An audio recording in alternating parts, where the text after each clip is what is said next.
الحمدللہ رب العالمین والعاقبۃ للمتقین الصلاۃ والسلام علی سید الانبیاء والمرسلین۔ طلاق کے مسائل آپ سماعت فرما رہے تھے۔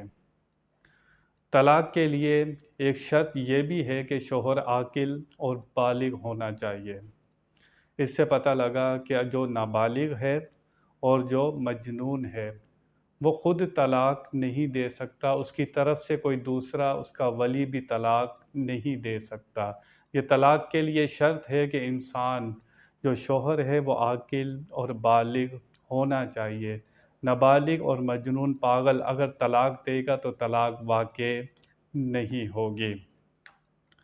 اسی طرح کسی نے مجبور کیا اور اسے نشہ کرا دیا گن پوائنٹ پر، اسے پکا پتہ ہے، کسی نے گن رکھی اس کے سر پر اور کہا کہ اگر تو نے شراب نہیں پی یا کوئی نشہ نہیں کیا جان سے مار دے گا، اور اسے پکا یقین ہے اگر میں نے یہ نشہ نہیں کیا تو مجھے جان سے مار دے گا، اور اگر اس نے اس طرح نشہ کیا ہے اور دوسرا یا مر رہا تھا، حالت اضطرار میں تھا، کوئی چیز نہیں تھی اس کے پاس، صرف نشے کی چیز تھی، کسی نے اسے نشہ کرا دیا، شراب پلا دی یا کوئی اور چیز پلا دی، تو نشہ ایک نشہ ہے خود کرنا۔ اس میں بتایا جا رہا ہے اس مسئلے میں کہ انسان کو جب کوئی نشہ کروا دے اور اسے پتہ ہو، یہ نہیں کہ بس کسی نے کہا یار شراب پی لو تو اس نے شراب پی لی، نہیں، کسی نے مجبور کیا اسے، اگر تو نے شراب نہیں پی، نشہ نہیں کیا تو جان سے مار دوں گا۔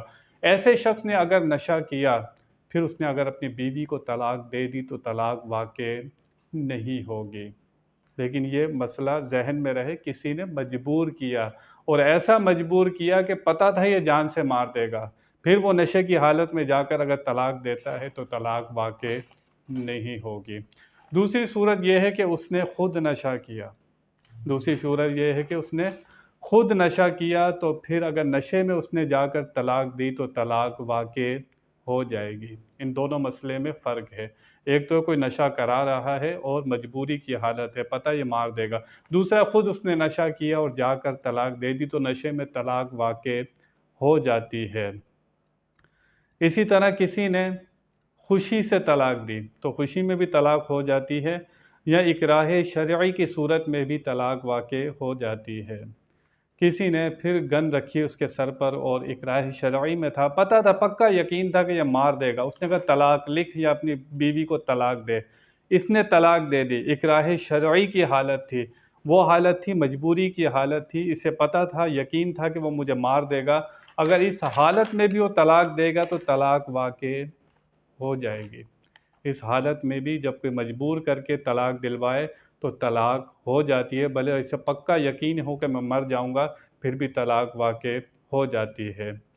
ایک طلاق اس طرح بھی واقع ہو جاتی ہے کہ مذاق میں طلاق دینا، اور بعد میں کہے نہیں کہ یہ میرا معنی مراد نہیں تھا، میں تو مذاق کر رہا تھا، اگر مذاق میں بھی طلاق دے تو طلاق واقع ہو جاتی ہے۔ اس طرح کے مذاق نہیں کرنے چاہیے، تو اس سے بچنا چاہیے، احتیاط کرنی چاہیے، یہ اسلام ہے، کوئی کھیل تماشا نہیں ہے۔ اسی طرح کوئی اگر آپ کی عدالت ہوتی ہے، کوئی اس کو گالیاں دیں یا جج کو گالیاں دیں، سپریم کورٹ کے بڑے جج کو گالیاں دیں، بعد میں کہے کہ جی میں نشے کی حالت میں تھا، کوئی مانے گا؟ نشے کی حالت میں کوئی کسی کو مار دے تو پھر اس پر قانون لگتا ہے یا نہیں لگتا؟ لگتا ہے۔ تو اسلام کے قانون بھی کوئی مذاق نہیں ہے۔ اللہ تعالی ہمیں سمجھنے کی توفیق عطا فرمائے۔ وآخر دعوانا ان الحمد للہ رب العالمین۔